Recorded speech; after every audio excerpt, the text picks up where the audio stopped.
Hoje vamos falar acerca dos projetos de Crescer para acompanhamento e inclusão das pessoas em situação de sem-abrigo, bem como de situações de consumo de substâncias psicoativas. Temos connosco em estúdio a representante da Crescer, Andréia Alves. A Andréia é licenciada em Serviço Social e há 6 anos que trabalha na Crescer em projetos de redução de risco e minimização de danos junto de pessoas com consumos de substâncias psicoativas em situação de sem-abrigo. Olá, Andréia. Olá. Como e porquê surgiu a Associação Crescer? Olá a todos os que estão a seguir e obrigada pelo convite. A Associação Crescer foi fundada em 2001. Os 5 fundadores que trabalhavam já na área dos comportamentos aditivos e das dependências trabalhavam a acompanhar aquilo que eram os consumidores que estavam no antigo casal ventoso e acompanhavam situações de extrema vulnerabilidade, quer ao nível social como ao nível também de saúde. E o objetivo deles, ao criar a associação, era prevenir estas situações. A associação foi criada ainda com o nome Crescer na Maior. E o objetivo era intervir ainda com a população mais jovem.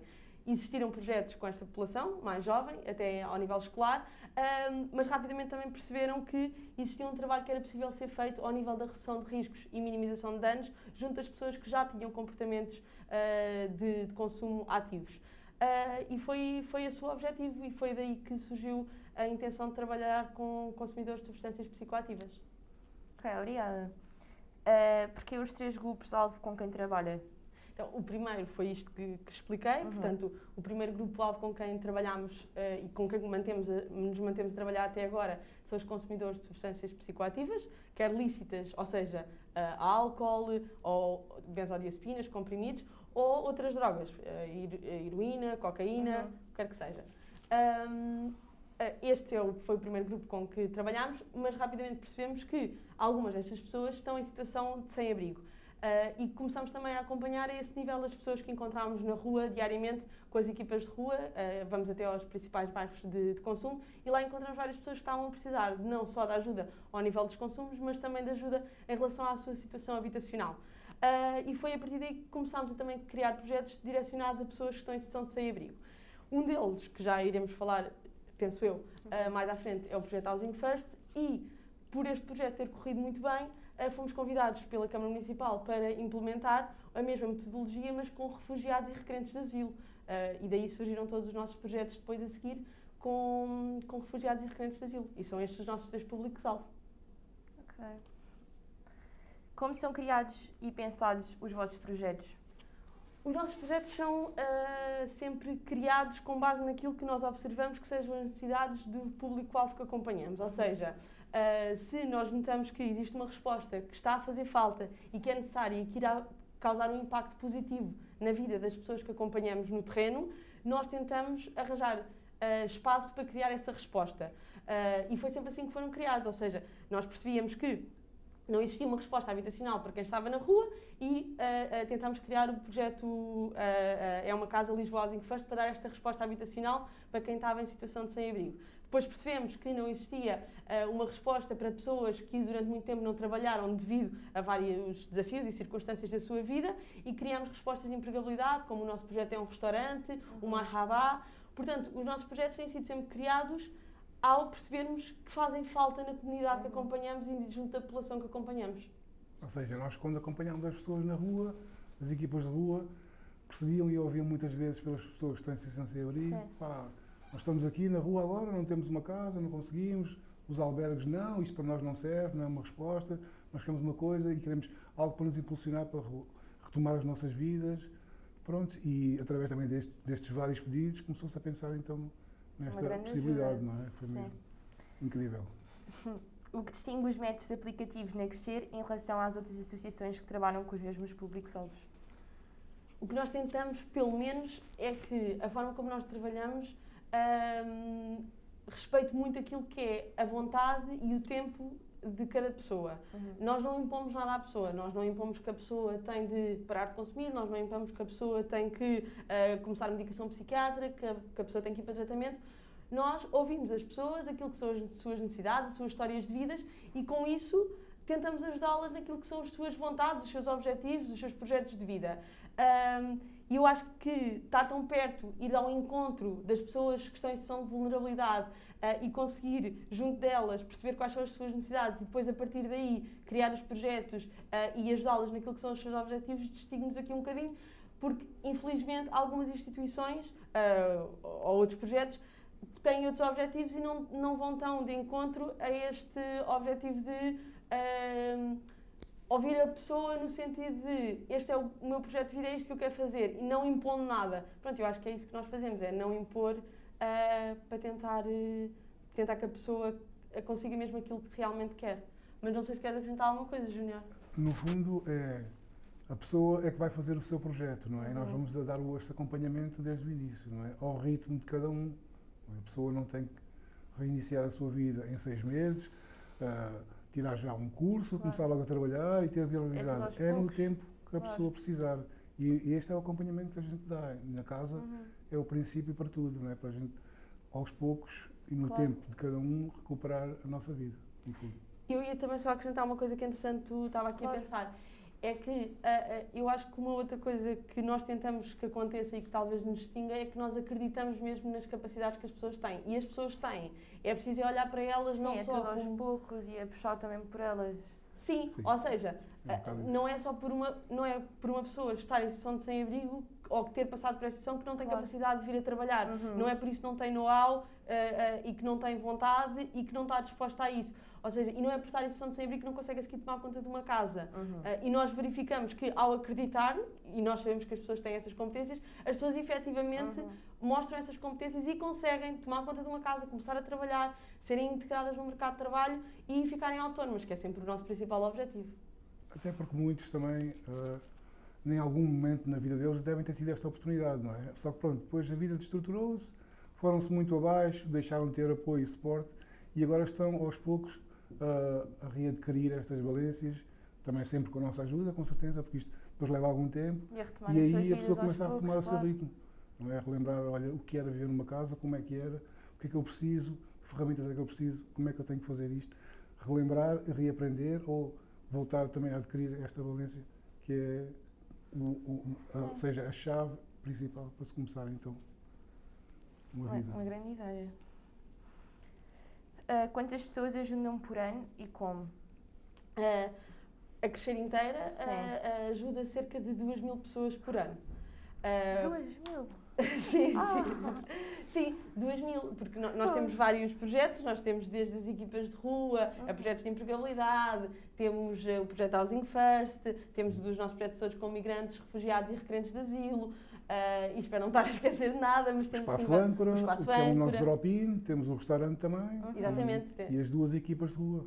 E 3, neste caso, com o Centro-Sul. Com o Centro-Sul, exatamente. Portanto, são vários projetos, são 15 projetos ao todo, com estes 3 público-alvo que já referimos, e, portanto, durante o ano nós contactamos e prestamos apoio a 2.000 pessoas através destes projetos. Ótimo. Qual o processo que passa uma pessoa em situação de sem-abrigo desde o primeiro contato com os técnicos da Crescer na Rua até ser entregado uma habitação? Isso, ou seja, quando nós conhecemos uma pessoa na rua e se ela estiver em situação de sem-abrigo, não quer dizer obrigatoriamente que o projeto para ela seja ser integrado numa habitação do projeto é uma casa. Nós tentamos perceber sempre qual é que é a resposta mais adequada para a pessoa. E para algumas pessoas pode ser essa a resposta mais adequada ou não. Portanto, nós há pessoas com quem nós fazemos apenas, por exemplo, um rastreio de HIV ou de hepatite e é isso que é necessário naquele momento, ou uma troca de material de consumo, ou um apoio psicológico, um encaminhamento para alguma consulta. Um primeiro contacto na rua pode ser só isto, mas daqui pode começar uma relação que pode chegar a meses, anos de acompanhamento e que pode passar também pela entrada no projeto É Uma Casa. Mas os passos para entrar no projeto, eu diria que são principalmente, não vou falar dos critérios, mas pronto, só assim muito rapidamente, tem que ser pessoas que estão em situação crónica de sem-abrigo e que tenham passado por outras respostas e que não tenham servido essas outras respostas. Por exemplo, albergues, centros de acolhimento, quartos, várias respostas não tenham servido até agora para que a pessoa não voltasse à situação de sem-abrigo. Esse é o principal objetivo, é que a pessoa não volte à situação de sem-abrigo. Depois é estabelecida uma relação de confiança com a pessoa nós apresentamos o projeto, quando percebemos que a pessoa tem critérios para a entrada, nós apresentamos o projeto, percebemos se faz sentido e ainda na rua é possível irmos tratando primeiro de outras coisas até que a pessoa esteja preparada para a entrada na casa. Quando eu digo que está preparada, é no sentido de confiar na equipa, conhecer as regras do projeto e dizer sim que quer entrar. Porque se nós estivermos a falar de uma pessoa que esteve 30 anos em situação de sem-abrigo, é normal que quando nós chegamos e dizemos temos uma casa para si e pode entrar, é normal que a pessoa não diga logo um sim. E é normal que a pessoa ao início queira perceber melhor. Muitos até ficam incrédulos. Desculpa interromper, André, muitas pessoas até ficam incrédulos. Exatamente. Claro. Estou aqui estes anos todos, nunca ninguém veio e me quis dar uma chave de uma casa, mas quem são vocês? Somos questionados a isto e ficam incrédulos até ao último minuto de entrarem na casa. Pronto, até depois se tornar realidade, que é mesmo possível. Sim, e depois o trabalho a partir daí continua. Portanto, isto é um trabalho antes da entrada, no dia da entrada, e a partir daí continua com visitas domiciliárias, acompanhamento a todos os serviços sociais e de saúde, até que a pessoa, aliás, estes acompanhamentos mantêm-se sempre, até que a pessoa consiga fazê-los autonomamente, não é? Quando a pessoa conseguir fazer os acompanhamentos, por exemplo, ir a um centro de saúde sozinha, ir ao hospital sozinha, ir ao centro de emprego sozinha, começar a trabalhar. Quando tudo isto acontecer, a equipa deixa de ter que fazer este acompanhamento com esta base tão regular e passamos a fazer só apenas a visita domiciliária uma vez por semana, de 15 em 15 dias, quando é necessário.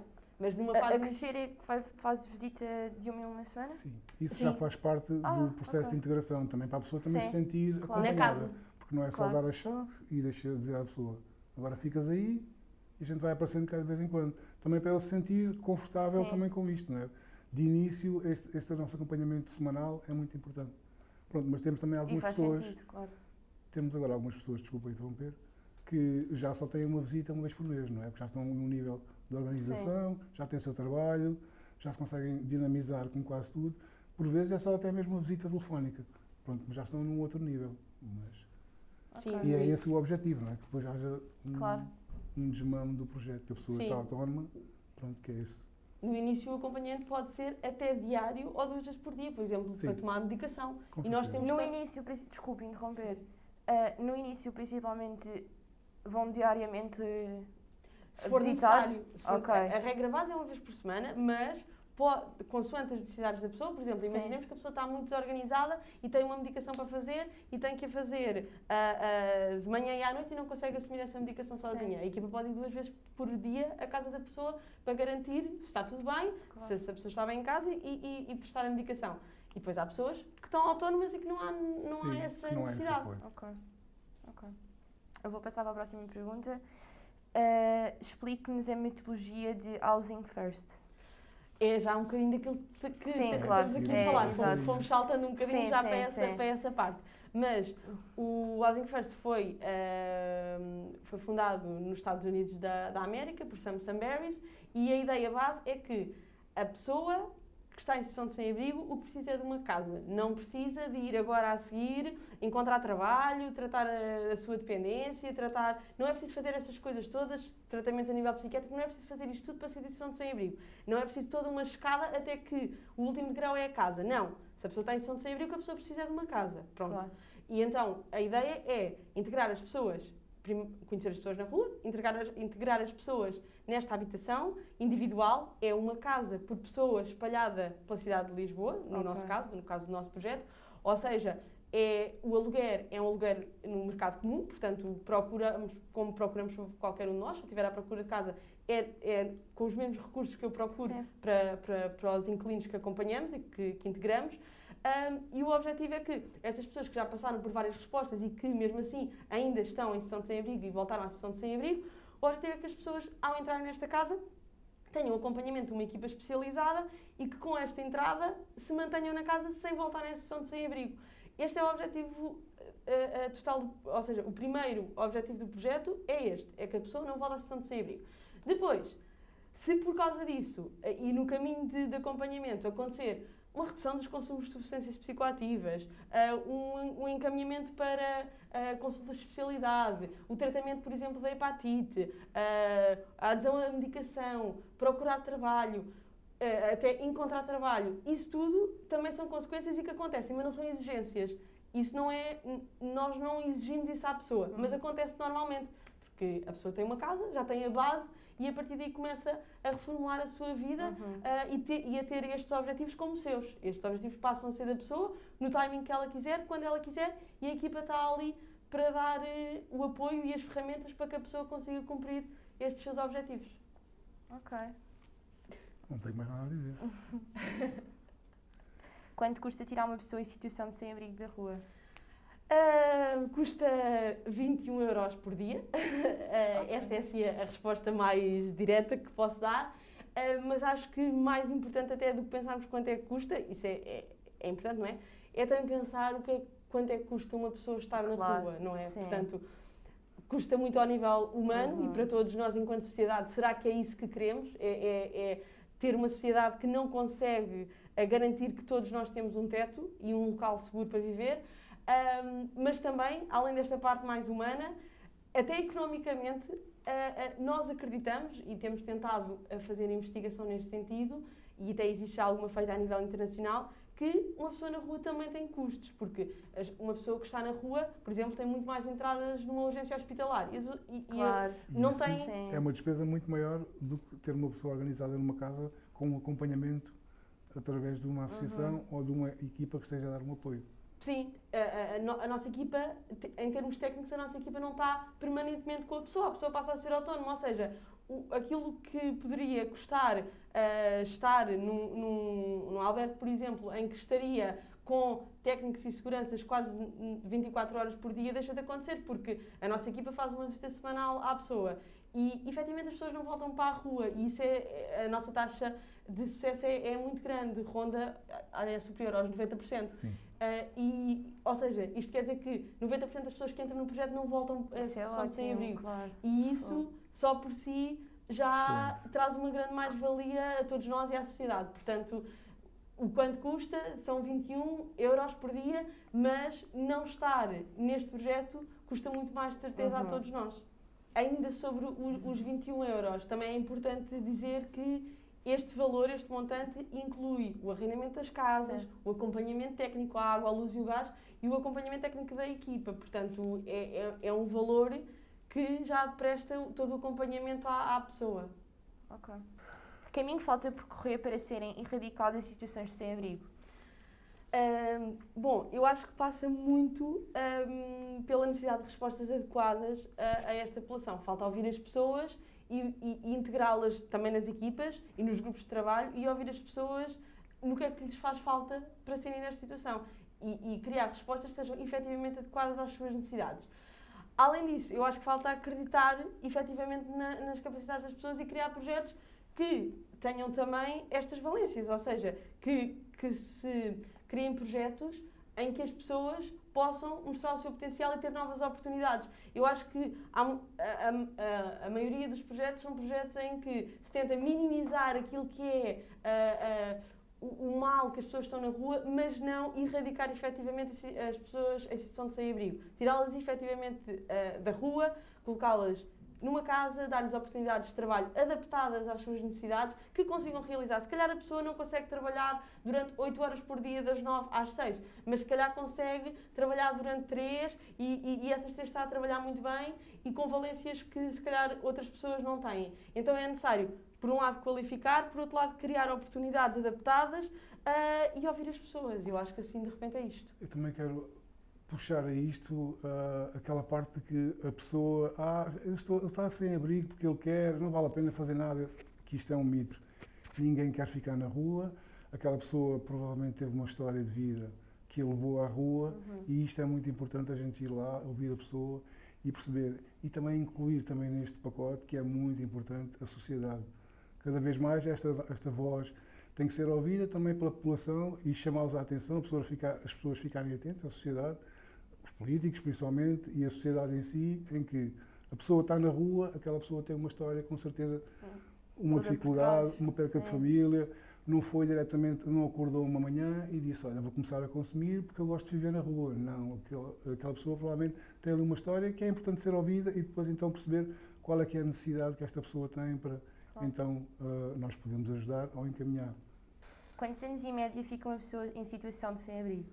Bom, isso depende muito de pessoa para pessoa, como é óbvio, não é? O que nós podemos dizer é que, em termos, assim muito rapidamente, em termos da média do projeto, do projeto É uma Casa Lisboa Housing First, são 15 anos de situação, em média são 15 anos que a pessoa fica em situação de sem-abrigo. Há pessoas com 30 anos, há pessoas com 7 anos, agora, de rua. Agora, mais do que isto, acho que é importante dizer que acho que existem duas coisas que estão a falhar para os números da média de anos em situação de sem-abrigo, que são a prevenção e as respostas de emergência. Por um lado, é preciso olhar para as pessoas que ainda estão em casas, que ainda estão em quartos, que ainda o estão a tentar pagar e que já estão, como se costuma dizer, com a corda ao pescoço, no sentido em que estão numa situação de precariedade, numa situação de vulnerabilidade e que não conseguem, neste momento, estar a fazer face àquilo que são todas as suas despesas e a garantir que a sua renda seja paga. Portanto, é preciso fazer prevenção com estas pessoas e famílias e garantir que nas casas que estão vão conseguir manter essa habitação para que não cheguem à situação de sem-abrigo. Com as que infelizmente chegam, acho que é muito necessário agilizar respostas de emergência. Respostas que efetivamente tirem o mais rápido possível a pessoa da situação de sem-abrigo, isto é, 24 horas, o que seja, que a pessoa quando cai na rua consiga sair rapidamente e que depois não se mantenha nestas respostas que se dizem de emergência durante anos e anos. O que infelizmente acontece, porque uma resposta de emergência, por exemplo, um albergue, idealmente seria uma resposta de passagem. Não era para uma pessoa viver lá 2, 3, 5, 8 anos num albergue. Mas acontece. E o ideal seria que rapidamente... E mais. E mais. Nós sabemos que há pessoas que estão lá há 20 anos. Idealmente a pessoa nem chegaria à situação de sem-abrigo, mas ao ter chegado e ao ter entrado numa resposta de emergência, essa resposta devia ser da mínima duração possível e depois que existissem respostas de longa duração e que já fossem respostas individualizadas em que a pessoa pudesse refazer a sua vida autonomamente, que a pessoa pudesse, dentro das suas casas, criar as suas regras e não estar num espaço que tenha que ser partilhado. Qualquer um de nós, se por alguma razão chegasse à situação de sem-abrigo, a resposta que gostaria não seria um albergue, não seria uma resposta de estar largos anos numa resposta de emergência, seria uma resposta individualizada, com o seu espaço, onde pudesse reorganizar os seus horários para procurar trabalho, para tratar das suas questões de saúde, para tratar das suas questões psicológicas, familiares, o que tiver para tratar, mas no seu espaço, um espaço seguro, sem o controle de entras às 8 da noite ou às 6 da tarde e sais às 9 da manhã. Portanto, um espaço em que a pessoa possa criar como seu, decorar como seu. Tenho aqui as minhas coisas, estou segura, consigo dormir à noite, não estou sempre num modo de emergência e num modo de alerta. E eu acho que isso é essencial. Sim, agora tens que ir comer, agora tens que ir tomar banho, agora tens que ir pôr a roupa a lavar, agora tens que ir falar com a enfermeira, agora tens que ir falar com a psicóloga. A pessoa quase não tem espaço para pensar. Não é? E é isto, depois cria-se ali uma rotina e é como se nós estivéssemos a treinar uma pessoa para quase não ser autónoma. Sim. Pronto, ele já não tem que pensar, vou chegar ali naquela fila, vou-me dar uma senha, ele já sabe que tem que ir buscar a roupa à lavandaria, tem que ir pegar a sua toalha para ir tomar banho, depois vai, espera a hora de jantar, pronto, e isto ao longo dos anos não é vida. Pronto, é estar quase a tirar a esperança de vida a uma pessoa. Não é? Que no fundo o que a gente quer é dar uma oportunidade às pessoas, acreditar que é possível vir a ter uma vida estruturada. Okay. Eu gostava de fazer uma pergunta que não está aqui por acaso. A Crescer é que procura os sem-abrigo? Sim. Ok, nunca foi o caso de os sem-abrigo irem ter com a Crescer? Não, ou seja, já. Ou seja... Agora já estamos nesse nível, sim. A nossa perspectiva é de ir ao encontro do outro. Okay. As nossas equipas de rua... Aliás, as equipas de rua que... Sim, okay. E a equipa do projeto É uma Casa. Aliás, todos os projetos da Crescer têm esta filosofia de nós vamos ao encontro do outro. Nós saímos da sede da Crescer, nos nossos carros, da organização, deslocamos até aos locais em que as pessoas que precisam de ajuda estão e se encontram e vamos a pé até ao local em que a pessoa está. Okay. Claro que as pessoas, ao conhecerem já a associação, os técnicos, conhecem o Júnior, conhecem a Andreia, conhecem a Inês, conhecem os técnicos, conhecem-nos bem, sabem onde é que nos podem encontrar. Sabem também em que horário é que nós estamos na rua, porque nós estamos na rua diariamente, mas também sabem onde é que é a nossa sede, onde é que é o nosso drop-in, o espaço âncora, onde é que é o nosso restaurante. Portanto, dirigem-se a nós porque também já nos conhecem e já têm relação connosco. Portanto, neste momento são as duas coisas. E depois também há aqui uma coisa muito importante que agora também já podemos contar com um apoio, que é a pessoa comum, que já nos sinaliza também, olha, ligam-nos para Crescer, mandam um mail, ali na minha rua, eu moro na rua tal, está uma pessoa que já tenho visto ali há 15 dias, se calhar até é um sítio onde nós a Crescer não vamos a todo lado, Claro. não corremos todas as ruas, e isto também tem sido uma ajuda muito importante. E não só também a Câmara Municipal e a Junta de Freguesia também nos está a sinalizar pessoas, porque, não é? Porque tem os funcionários e tem amigos e conhecidos que sabem que este é o nosso trabalho, pronto, e também através disto também tem sido muito importante nós chegarmos a muitas pessoas. Algumas que nós, não é que nós não quiséssemos lá chegar e tirar, mas tem sido importante também a sociedade, que agora aos poucos também está a colaborar connosco. Obrigada. Como avaliam o impacto positivo que a Crescer tem na vida dos beneficiários? A forma de nós avaliarmos o impacto é sempre com a melhoria da qualidade de vida da população que acompanhamos.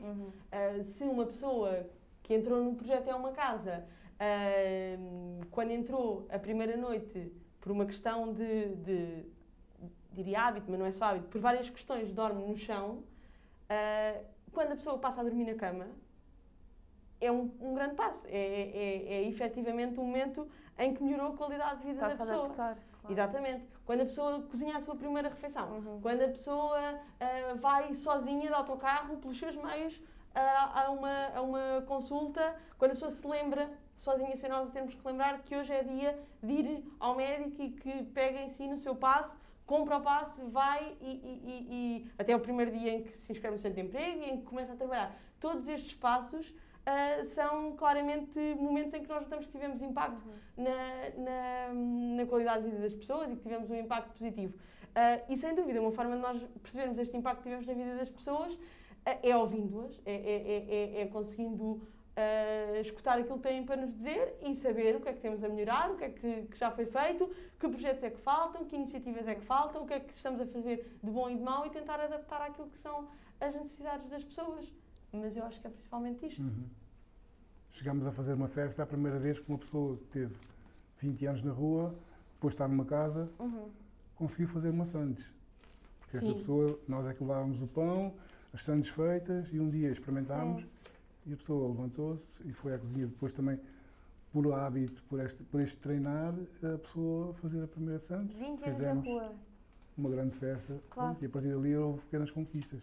Aquecer a sopa no micro-ondas, passado algum tempo. Isto depois leva algum tempo, são pequenos passos que se vai dando. Tem que se adaptar aos poucos. Primeiro banho, dormir na cama, como a Andréia já disse, até mesmo habituar-se a sentar no sofá. Isto também leva tempo, porque a pessoa passou tantos anos deitada no chão. Claro. O sofá não faz sentido. Sim. Ou até ao nível da saúde, por exemplo, quando nós fazemos um rastreio e a pessoa testa positivo, por exemplo, à hepatite C ou HIV, e acompanhamos no tratamento e a pessoa trata a hepatite C e fica curada. Sem dúvida que tivemos um impacto positivo, mas sempre com os passos da pessoa. Também não acho que a Crescer faça nada sozinha. Sem a pessoa querer e sem a pessoa dar os seus passos, a Crescer também não consegue fazer nada. É sempre de acordo com aquilo que a pessoa quer. De que modo pensas chegar aos cidadãos portugueses de forma que estes saibam a quem recorrer em caso de necessidade? Uma das formas é, sem dúvida, estar onde as pessoas que têm essa necessidade estão, não é? Ir ao encontro das pessoas para que elas saibam quem somos e como é que podem contar connosco, estando próximos. A outra forma é através da divulgação, quer nos mídias, quer nas redes sociais, também em reuniões, grupos de parceiros, que nós temos vários parceiros e trabalhamos em articulação com muitas outras entidades, quer públicas, quer privadas, que conhecem o nosso trabalho e que conseguem encaminhar para nós. Portanto, o nosso objetivo é sempre que a sociedade civil, a comunidade, conheça a Crescer e que nos faça chegar, quer a própria pessoa que tem essa necessidade, quer sinalizações de pessoas que neste momento estão com alguma dificuldade com as quais nós podemos ser úteis. Sim, que tem sido tremendo. Estamos gratos pela comunicação social, pelo investimento e agora o acreditarem e também querem saber que trabalho é que nós estamos a fazer, o que é isto. Também a pandemia também ajudou imenso neste trabalho, não é? Não só o Presidente da República também colaborou bastante e estamos gratos pelo trabalho que ele fez, mas também a comunicação social tem sido incrível e as pessoas em si, também muita gente tem agora... Eu um dia destes recebi um telefonema, no telefone de equipa, de uma senhora que queria saber como é que podia ajudar, só a fazer qualquer coisa, a colaborar, para ajudar a associação. Eu achei tremendo. Pronto. Eu, como estava a dizer, as pessoas já, o facto de mandarem e-mails para ajudar, já é alguma coisa. Ouviram através de uma amiga, ouviram numa reportagem na televisão e que também queriam ajudar. Sim. E isto é uma causa nobre e as pessoas também algumas já se estão a commeter aqui à causa. Sim. Que é muito bom. Eu quero ajudar. Estamos a precisar. Felizmente há esses casos, não é? Eu acho que há muitos e espero que existam cada vez mais. Mas também eu acho que é preciso continuar aqui numa grande luta de desmistificação daquilo que é uma pessoa em situação de sem-abrigo, daquilo que é uma pessoa com consumo de substâncias psicoativas, daquilo que é uma pessoa refugiada e requerente de asilo, porque eu acho que ainda existem muitos mitos, muitos preconceitos, muita informação que corre e que não é verídica. Sei lá, o que eu sinto é que, por um lado, efetivamente há quem queira ajudar, mas também também ainda há muita gente e é para essas pessoas que também temos que trabalhar e tentar chegar a elas e desmistificar, que acham que as pessoas consomem só porque querem e que não saem da rua porque querem, não trabalham porque não querem. E acho que é preciso que as pessoas conheçam também as pessoas que nós acompanhamos e que haja aqui um advocacy e que todos juntos consigamos diminuir o preconceito que existe com a população que acompanhamos, porque é uma população cheia de competências, cheia de vontades e de qualidades, e é mesmo preciso só acreditar e dar oportunidades e criar esse espaço e essas oportunidades. E cada pessoa tem a sua história. Sim, exatamente, exatamente. O que é que mais frustra um técnico durante o processo de acompanhamento a um utente? É a falha das respostas. Não tem nada... Ou basicamente, seja, sim. Eu acho que raramente é o utente. Não é isso que nos frustra. É o facto de as respostas que temos à nossa disposição não estarem adaptadas para as situações que nós temos. É muito mais o facto de uma pessoa querer sair da rua hoje e não existir uma vaga, ou não existir uma vaga adequada, é uma pessoa ter um animal de estimação e estar na rua e não existir uma resposta para ela e para o animal de estimação, e eu compreendo perfeitamente que a pessoa não queira sair e é preciso criar estas respostas. Portanto, eu pelo menos o que eu sinto é que o que frustra mais é nós estarmos na rua, ao lado das pessoas, e ligarmos para os serviços e percebermos que não há vagas, já foi expulso, não pode entrar aqui, hoje não, marcamos daqui a 2 semanas, internamento daqui a 3 meses, e nós estamos lá no dia a seguir e no próximo, e as pessoas também estão lá, e nós vemos a degradação física, de saúde, psicológica, social das pessoas, por falta de respostas que lhes pudessem tirar a situação o mais cedo possível. E muitas vezes não é por falta de vontade das pessoas. Há momentos em que é claramente por falta de adaptação dos serviços. E por vezes isto é desgastante, esta impotência de nós não conseguirmos resgatar aquela pessoa. Para nós faz sentido, a pessoa está a pedir ajuda agora, teria que ser uma resposta no mínimo em 24 horas, que é o que é aceitável a pessoa ter que esperar para poder sair daquela situação, uma vez que quer. Não ter que esperar uma semana, um mês, 3 meses. E agora então com o Covid isto veio como se parece que ainda adia ainda mais situações de suporte e de ajuda no imediato, não é? A pessoa também já está desiludida e isto também não tem sido fácil. Mas gerir aqui... Deve ser difícil, claro. Muito obrigada por partilhar o seu testemunho. Agora passamos ao Júnior, que é atualmente colaborador da Crescer. O projeto é uma casa, mas que já foi utente e fez parte do público-alvo da associação. Hoje em dia, o Júnior estabelece proximidade entre a associação e os utentes, uma vez que já esteve nesta situação. Olá, Júnior. Como chegou à situação de sem-abrigo e quantos anos esteve nesta situação? Bem, como eu cheguei? Isto são vários fatores, mas um deles foi a minha destruturação familiar e depois não ter pedido ajuda na altura, na altura certa.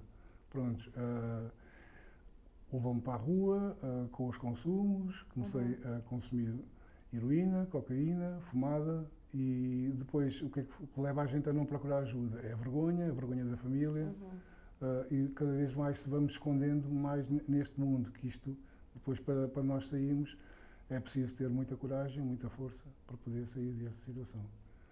Agora, quantos anos é que eu tive nesta situação? Foram 8 anos na totalidade, não é? Tive alguns anos aqui em Lisboa, também tive no Algarve e também tive como sem-abrigo também em Inglaterra. O que não é nada fácil ter coragem e força para sair disto, não é? É preciso sempre algum apoio. Onde era o seu local, pronto, acabou de dizer, a cidade onde infelizmente teve de dormir na rua é a sua cidade natal? Não, a minha cidade natal é no Alentejo. Ok. Durante o tempo que esteve na situação de sem-abrigo, recorreu a alguma entidade ou instituição para obter ajuda? Se sim, houve pedidos de ajuda que lhe foram negados? Eu recorri, teve que ser, porque nós sozinhos, esta situação é muito difícil. Nós queremos sair com uma situação de sem-abrigo, não é? Como é óbvio, aqui a cidade de Lisboa é ótima nisto, há sempre algumas associações e instituições que nos querem ajudar. No meu caso, eu conhecia Crescer também por acaso, um dia estava a consumir na zona do Intendente e vi umas moças a passarem com umas mochilas que estavam a distribuir material ascético, ao qual eu acedi, pronto, fui começando a trabalhar ali uma relação com elas e aos poucos fui percebendo também pelo encorajamento delas que havia uma possibilidade de eu sair também com a ajuda delas ou ter algum acesso a alguns recursos que eu precisasse para sair dessa situação. Sair da situação onde estava. O que é que mais teme uma pessoa que dorme na rua? O que é que mais teme uma pessoa que dorme na rua? Não ter privacidade, não ter um teto para dormir, não saber que amanhã vai poder ou não ter ajuda para recomeçar a sua vida. Isto são alguns dos medos que a pessoa tem quando está nesta caminhada. Não é que eu digo sempre que isto é uma caminhada. Consegue lembrar situações que tenha havido discriminação e preconceito? Bem, situações na rua, há muitas. Claro. Eu vivi algumas. Acredito. E a pessoa que está em situação de sem-abrigo não tem direitos, é uma pessoa que a voz dele não tem que ser ouvida, não pode pedir nada e é aquela pessoa a qual quase toda a gente aponta o dedo. É o sem-abrigo que fez isto está assim por causa do sem-abrigo. E cheguei a viver algumas dessas situações, porque aqui na cidade de Lisboa eu estive com uns amigos meus, nós ocupámos um prédio, era uma moça espanhola e mais um colega meu, também éramos de cor. Um dia à noite houve uma queixa a dizer que estávamos a fazer uma fogueira, que não era verdade. A polícia entrou lá, não fez perguntas, começaram a nos abater, sem fazer perguntas. Pronto, fomos agredidos, a mim e esta moça que lá estava connosco, ela estava grávida, o que não foi muito bom, não foi muito. Claro. Pronto, e discriminaram muito, com muitas palavras, por ela ser espanhola, que ela estava ali a fazer, porque é que ela não vai para a terra dela, vem aqui ter o bebê aqui a Portugal, está naquela situação, que é isto, ao qual nós tentámos defendê-la e ainda fomos mais agredidos. Pronto. Não foi uma boa experiência com as autoridades nessa altura. Ajuda. Pois. Entre inúmeras, eu Claro. ficava agora aqui. Pronto, também posso contar uma outra. Houve uma altura que eu, para arranjar algum dinheiro, numa situação de desespero, uma vez tentei furtar umas coisas para poder vender, para fazer ali o meu dinheiro. O segurança veio atrás de mim, ele quis-me agredir, já estava muito longe da superfície, ele agarrou-me, eu defendi-me, como é óbvio que ele estava-me a agredir. Sim. A polícia veio, perseguiram-me, não é? Encontraram-me, levaram-me para a esquadra, pronto, e amarraram-me, algemaram-me atrás de uma porta e um deles partiu-me 3 costelas. Pronto, eu estive hospitalizado e foi horrível. Portanto, foi um momento em que eu me senti mesmo muito desesperado e pensei, bom, aqui não tenho uma voz ativa, mas eu também, nesta altura, foi para mim o ponto de ruptura. E se calhar até no fundo, não ter ajuda naquela altura, para mim, senti com que isto não pode ser, eu tenho que sair desta, tenho que levantar a minha vida. Mesmo dela. E esta também foi uma das razões, é também querer um dia ter uma oportunidade para trabalhar nesta situação para que outros também não passem por isto, né? Termos uma voz ativa na sociedade. Como são passados os dias de uma pessoa em situação de sem-abrigo? Fazem-se amizades na rua? Têm amigos ainda na situação de sem-abrigo? Ainda tenho alguns, a qual eu ainda mantenho relação e eles hoje em dia veem-me nesta situação, usam isto também como um incentivo para eles também, ou não só terem acompanhamento com o Crescer, mas também para poderem também pensar que um dia é possível a vida deles melhorar. Tenho e quero manter, e quero que eles um dia também estejam bem, Claro. para também nós podermos desfrutar de vários momentos. Na rua tens vários momentos. Tens momentos em que podes ter alguns amigos por interesse, porque estás orientado, ou porque tens dinheiro, ou porque tens alguma droga que queres consumir, mas também há momentos em que tu consegues perceber que aquela pessoa ou não é numa situação de aflita, de que estás aflito, possa ser ou não teu amigo. Pronto. Okay. E eu felizmente tive algumas pessoas que me ampararam também, que me ajudaram. Durante os anos que esteve na situação de sem-abrigo, acreditou que um dia iria conseguir voltar a ter uma casa? Há momentos de desespero, que tu achas que nunca mais vais sair dali, Claro. que nada funciona, ou que, não é, que tiveste mais desiludido, ou que tiveste a consumir e a cabeça depois não consegue dar a volta por cima, e daí eu perceber a importância das equipas de rua, não é? Porque o trabalho que é feito na rua com a pessoa que está em situação de sem-abrigo, que tem consumos, que está em situação de vulnerabilidade, sozinho, ele não consegue se estruturar sem ter ali alguém que consiga não só levantar para cima, encaminhar ou dizer onde é que é o sítio onde a pessoa possa ter respostas para poder sair dessa situação. E isso é um valor tremendo quando a gente está na situação de sem-abrigo. Consegue descrever as emoções que teve nos primeiros dias que voltou a ter uma casa? Como foi a sua adaptação? Indescritível, como já falámos aqui, quer dizer, ter uma casa é quase um sonho. Eu ainda me lembro, nos tempos em que eu estava a ser acompanhado pela Crescer e só havia a equipa de rua ainda, nós comentávamos muitas vezes ali a conversar, o que é que era fixe a gente ter? Nós até dizíamos, era fixe a Câmara Municipal abrir os olhos, ali em grupo, abrir os olhos e dizer, olha, vamos agora pegar nas casas da Câmara e vamos dar uma a cada sem-abrigo para eles começarem a vidinha deles. Mas depois ríamos e dizíamos, isto nunca vai acontecer. Pronto, e passado agora 16 anos, isto está a acontecer e acho que é incrível o que está a acontecer. Pronto, é como se tivesse um sonho a acontecer. É incrível mesmo. É mesmo. E hoje em dia, que sonhos tem? Tenho muitos. Um deles é que acabe a situação de sem-abrigo em Lisboa o mais rápido possível e que a Crescer possa continuar a dar este apoio incrível e as associações que existem na área metropolitana, não só em Lisboa como no Porto e no Algarve, que agora também está a aparecer uma nova, que possa haver sempre esta resposta, mas o meu maior sonho será o que a Andréia há bocado estava a partilhar, que em 24 horas aquela pessoa que caiu agora por que razão foi na rua, que a gente consiga logo sinalizar esta pessoa e que amanhã a gente consiga ter uma resposta para ela não, a cada dia que passe, não ir ainda mais abaixo e se estruturar ainda mais. Porque depois, para resgatar aquela pessoa, não só vai ser muito mais caro, como vai ser muito mais difícil, vai-se investir muito mais, não só financeiramente, como também no trabalho em si, com aquela pessoa. Por isso, este é um dos meus sonhos. Claro. E qual é o seu trabalho hoje em dia na Crescer? Bom, o meu trabalho na Crescer, como eu disse no início, através da Crescer consegui que eles me encaminhassem para a comunidade. Eu fiz um projeto numa associação, aliás, numa comunidade terapêutica que é em Grândola, que é a Ponte, que me ajudou imenso. Ajudou-me a reatar outra vez os meus valores e a dar-me caminho para eu não só caminhar e pensar, e através deles me deram uma oportunidade de eu começar um trabalho na Crescer só como voluntário. Pronto. E através daí, o Dr. Américo me deu uma oportunidade e eu fui ficando não só como monitor, a trabalhar nas equipas de rua, e entretanto os projetos depois foram crescendo. Hoje em dia eu já acompanhei também alguns dos refugiados nos vários projetos, já tive também, e estou agora atualmente, no Housing First, que é para mim o projeto de sonho, como eu sempre quis, e estou maravilhado. É mesmo isso que eu quero fazer durante muitos anos, se for possível. É com muito amor que eu faço isto, poder tirar pessoas da rua cada dia que nós tiramos uma pessoa é uma alegria imensa, é uma satisfação, é vitória. Quando principalmente já passou por essa situação. Júnior, só dizer, tu disseste que começaste como voluntário, mas entretanto depois disso estás a trabalhar remuneradamente, como par. Sim.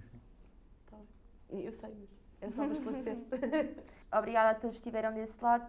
Esperamos que tenham gostado e esperamos ter cumprido a nossa missão. Quero também agradecer a presença do Júnior Par no projeto É Uma Casa, da Associação Crescer, e a sua disponibilidade para nos ajudar neste projeto. E também queremos agradecer à Associação Crescer e à doutora Andréia Alves pela sua presença. Obrigada. Muito obrigada a todos. Nós agradecemos. Obrigado. Obrigada.